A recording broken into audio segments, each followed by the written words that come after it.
जय गुरुदेव। कहानी संतों की जुबानी, अनुभव का मूल्य। एक बहुत बड़ा विशाल पेड़ था। उस पर बीसियों हंस रहते थे। उसमें एक बहुत सयाना हंस था, बुद्धिमान और बहुत दूरदर्शी भी था। सब उसका आदर करते, उसे ताऊ कहकर पुकारते थे। एक दिन उसने एक नन्ही सी बेल को पेड़ के तने पर बहुत नीचे लिपटते पाया। ताऊ ने दूसरे हंस को बुलाकर कहा, देखो, इस बेल को नष्ट कर दो। एक दिन वह बेल हम सबको मौत के मुंह में ले जाएगी। एक युवक हंसते हंसते हुए बोला, ताऊ, यह छोटी सी बेल हमें कैसे मौत के मुंह में ले जाएगी? सयाने हंस ने समझाया, आज यह बहुत छोटी सी लग रही है। धीरे धीरे यह पेड़ के तने में लपटते हुए ऊपर तक आ जाएगी। फिर बेल का तना मोटा हो जाने लगेगा और पेड़ से चिपक जाएगा। तब नीचे से ऊपर तक पेड़ पर चढ़ने के लिए सीढ़ी बन जाएगी। कोई भी शिकारी सीढ़ी के सहारे चढ़कर हम तक पहुंच जाएगा और हम मारे जाएंगे। दूसरे हंस को यकीन न आया, एक छोटी सी बेल कैसे सीढ़ी बनाएगी? तीसरा हंस बोला, ताऊ, तू तो एक छोटी सी बेल को खींचकर ज्यादा ही लंबा कर रहा है। एक हंस बड़बड़ाया। तब ताऊ अपनी अक्ल का रौब डालने के लिए अंट संट कहानी बना रहा है। ये सब कहने लगे लोग। इस प्रकार किसी दूसरे हंस ने ताऊ की बात को गंभीरता से नहीं लिया। इतनी दूर तक देख पाने की किसी में अक्ल भी नहीं थी। समय बीतता रहा। बेल लिपटते लिपटते ऊपर शाखाओं तक पहुंच गई। बेल का तना मोटा होना शुरू हुआ और सचमुच ही पेड़ के तने का इतना उपयोग करके वह सीढ़ी बना दी जिस पर आसानी से कोई चढ़ सके। सबको ताऊ की बात याद आई। सबने कहा कि ताऊ सच कह रहे थे, पर अब कुछ किया तो जा नहीं सकता था, क्योंकि बेल इतनी मजबूत हो गई थी कि उसे नष्ट कर पाना हंसों की बस की बात नहीं थी। एक दिन जब सब हंस दाना चुगने बाहर गए हुए थे, तब एक बहेलिया उधर से निकल रहा था। पेड़ पर बनी सीढ़ी को देखकर उसने पेड़ पर चढ़कर जाल बिछा दिया।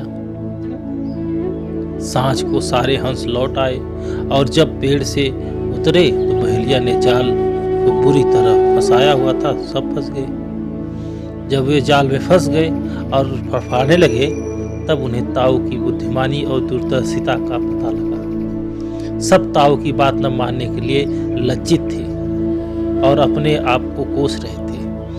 ताऊ सबसे रुष्ट था और चुपचाप बैठा था। एक हंस ने हिम्मत करके कहा, ताऊ, हम मूर्ख हैं, लेकिन अब हमसे मुंह मत फेरो। दूसरा हंस बोला, इस संकट में हमें निकालने की तरकीब बताओ। तुम ही हमें बता सकते हो। आगे हम आपकी ओर सब कुछ छोड़ दे रहे हैं और आगे से आपकी बाल नहीं टालेंगे। सभी हंस ने हामी भरी। तब ताऊ ने उन्हें बताया, मेरी बात ध्यान से सुनो। सुबह जब बहेलिया आएगा तब मुर्दा होने का नाटक करना। बहेलिया तुम्हें मुर्दा समझकर जहाज से निकाल कर जमीन पर रखता जाएगा।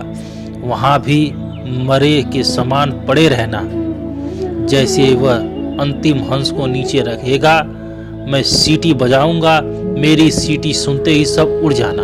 सुबह बहेलिया आया।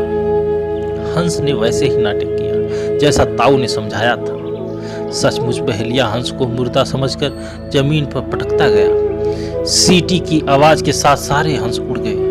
बहेलिया अवाक होकर देखता रहा। वरिष्ठजन घर की धरोहर होते हैं। वे हमारे संरक्षक एवं मार्गदर्शक रहते हैं। जिस तरह आंगन में पीपल का वृक्ष फल नहीं देता परंतु छाया अवश्य देता है, उसी तरह हमारे घर के बुजुर्ग हमें भले ही आर्थिक रूप से सहयोग न कर पाए परंतु हमें संस्कार एवं उनके अनुभव से कई बातें सीखने को मिलती है।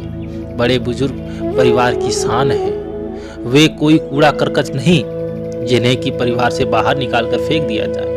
अपने प्यार से रिश्ते को सींचने वाले इन बुजुर्ग को भी बच्चों से प्यार व सम्मान चाहिए, अपमान व तिरस्कार नहीं।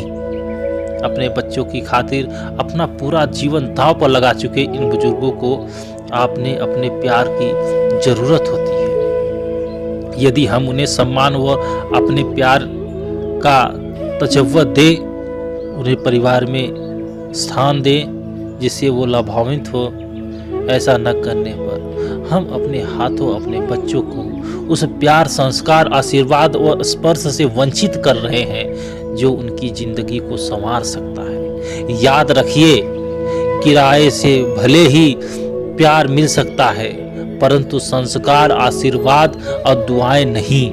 वह सब तो हमें माँ बाप से ही मिल सकती है, अन्यथा इस धरती पर कोई अवतरित नहीं है जो संस्कार का बीज हमारे अंदर रोपित कर सके।